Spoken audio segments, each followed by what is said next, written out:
Hello and welcome to the Antiquarian Outlook for week 40 of 2025, starting September 29th. I'm Spencer W. Stuart, Collections Advisor, author of Contemporary Issues in Rare Books and Manuscript Collecting, and host of the monthly webinar, Collecting Insights. For more details on my services, publications, and programs, follow the links below, along with links to the various auctions discussed in this program. Alright, let's get into last week's results. Tuesday, Chiswick Auctions had books and works on paper. There were 228 lots offered, of which 183 sold, making for an 80% sell-through rate. Highest price realized was for lot 136, original drawings for Charles Dickens's Phiz, done in 1857. Estimates were set at £25,000 to £35,000, realizing £26,460. A buy-in of note, lot 77. This collection of album and prints connected to the Second Afghan War from 1878 to 1880. Estimates were set at £3,000 to £4,000. A lot that exceeded expectation was 62. This collection of correspondences connected to Lieutenant T.J. Watson concerning the Indian Mutiny. There are roughly 80 items, and they span from 1857 through to 1882. Estimates were set at £1,000 to £1,500, realizing £8,190. Next auction on Tuesday, still with Chiswick. They had a dedicated sale for Winston Churchill. There were 44 lots offered, of which 27 sold, making for a 61% sell-through rate. Highest price realized was for lot 335, a V is for Victory Cartier silver pendant.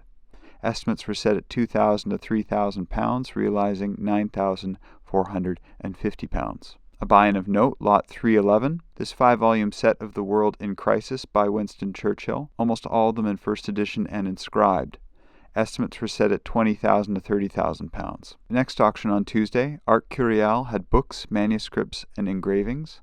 There were 237 lots offered, of which 115 sold, making for a 48.5% sell-through rate. Highest price realized was for lot 219, Paul Eluard's 2 Picasso, including 8 original ink drawings, published in 1945. Estimates were set at €35,000 to €55,000, realizing €81,344. A buy-in of note, lot 235. This Type 1 tulip decoration copy of Verne's Around the World in 80 Days, published around 1875. Estimates were set at €12,000 to €18,000. A lot that exceeded expectation was 107. This early print book from 1523. Estimates were set at €6,000 to €8,000, realizing €44,600. Next auction for Tuesday, Ader had photographs and photography books, the collection of M. Philippe Brun. There were 125 lots offered, of which 95 sold, making for a 76% sell-through rate. Highest price realized was for lot 115. This signed copy of Willy Ronny's Le Chanton du Chat, published in 1994, in an edition of 30. Estimates were set at €1,500 to €2,000, realizing €2,500. 2 buy-ins of note, lot 16, Edouard Bourbat's L'Atelier d'Edouard, published in 1993. Estimates were set at €2,000 to €3,000, as well as lot 39. This folio photographs done by Lucien Clerc, published in 1992. Estimates again at €2,000 to €3,000. Finishing off Tuesday, Pierre Berger had books, manuscripts, and autographs, sale number 2. There were 175 lots offered, of which 173 sold, making for a 99% sell-through rate. Highest price realized was for lot 32. This catalog done for the Banque Nationale de Paris, signed and inscribed by Pablo Picasso. Estimates were set at €1,000 to €1,200, realizing €5,590. A lot that exceeded expectation was 189, Fourbin's Voyage dans le Levant, published in 1819. Estimates were set at €700 to €800, realizing €3,900. On to Wednesday, Dominic Winter Book Auctions had printed books, maps, and documents. There were 469 lots offered, of which 388 sold, making for an 83% sell-through rate. Highest price realized was for lot 86, Pierre-Joseph Bucos's Natural Encyclopedia, published between 1775 and 1781, this being the first edition including 200 engraved plates. Estimates were set at £8,000 to £12,000, realizing £8,000. A buy-in of note, lot 50, first edition copy of Anthony Shirley's Travels in Persia, published in 1613.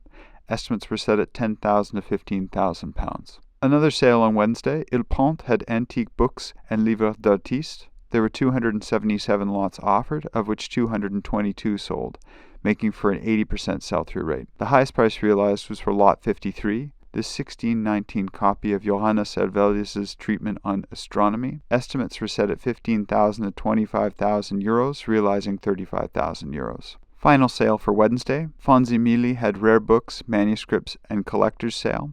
There were 723 lots offered, of which 510 sold, making for a 70.5% sell-through rate. Highest price realized was for lot 568, the signed limited edition of Seamus Heaney's 12 poems, published in 1991. Estimates were set at 300 to 400 euros, realizing 2,700 euros. A buy-in of note, lot 394, an almost complete run of the Transactions of the Kilkenny Archaeological Society. Estimates were set at 1,500 to 2,000 euros. On to Thursday. Lynn and Turnbull had books and manuscripts. There were 198 lots offered, of which 157 sold, making for a 79% sell-through rate. Highest price realized was for lot 105, a complete set of the Pooh books. Estimates were set at £2,500 to £3,000, realizing just above £10,000. A buy-in of note, lot 113, an original watercolor by Edmond Dulac. Estimates were set at £3,000 to £5,000. A lot that exceeded expectation was 158. This early print book related to the history of Scotland, published in 1540.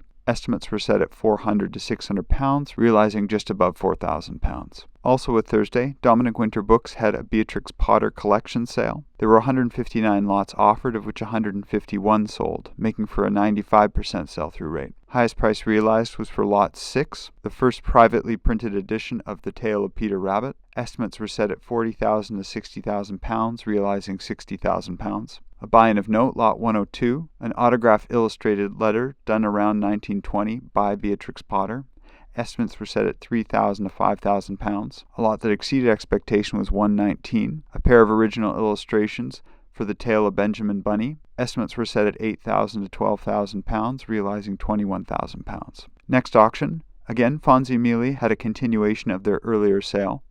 Rare books, manuscripts, and collector's sale. There were 1,221 lots offered, of which 885 sold, making for a 72% sell-through rate.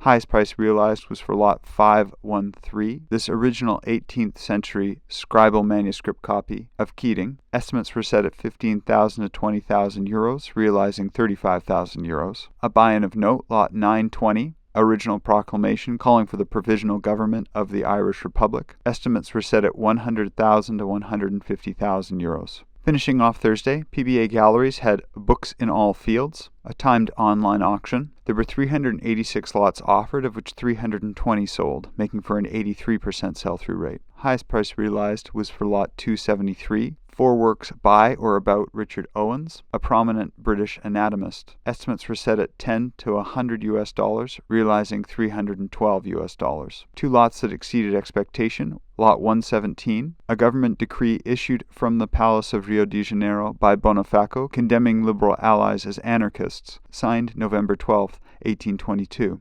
Estimates were set at 10 to 100 US dollars, realizing 281 US dollars. As well as Lot 153, John Pinkerton's A General Collection of the Best and Most Interesting Voyages and Travels in All Parts of the World, published between 1808 and 1814. Estimates were set at 10 to 100 US dollars, realizing again 281 US dollars. In the news, we're just about to start collecting insights next week. Registration remains open and there's still space in all 3 sections, Emerging, Expanding, and Legacy, so be sure to follow the links below and see which program may work for you. As always, all registrants will receive a complimentary copy of Contemporary Issues and Rare Books and Manuscript Collecting. We look forward to receiving your registration, and if you have any questions, please get in touch with us directly. Also, please get in touch with us if you want to receive a hyperlinked list of next week's auctions we have an eye on.